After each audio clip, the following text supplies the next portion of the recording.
Welcome to the Writer Reads Flash Fiction from another 365 days of flash fiction. This is month 4, day 21, A Narrow Escape. This is going to end in tears, Amira warned. Will not, Jose argued, but his eyes rounded with horror at the thing rising from the swamp behind her. Run, he whispered. It was supposed to have been a shout, but Amira wasn't stupid. She ran, grabbing him and spinning him around as she passed. They'd both lived by the Medillo long enough to know that running was usually the only option if you wanted to live, which still begged the question of why they'd been walking its edge in the first place. Kalita had wanted a bellflower, or a dragon lily, or a moss heart, or maybe a baby wurat.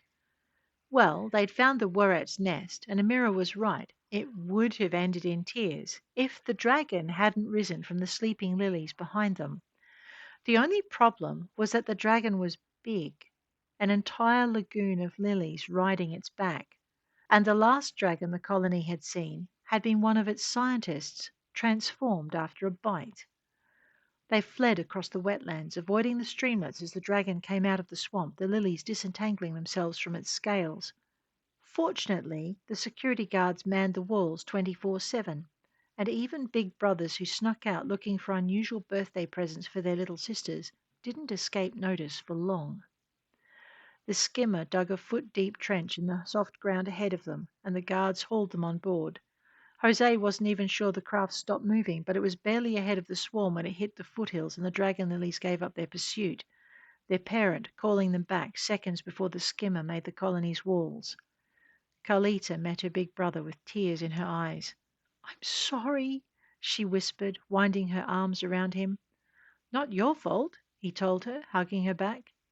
"I'll get you something else," he promised, surprised when she shook her head. "Don't want anything," she told him, holding him tighter. "Just want you." "Well, I'm here now," he told her, and she drew back, studying him carefully.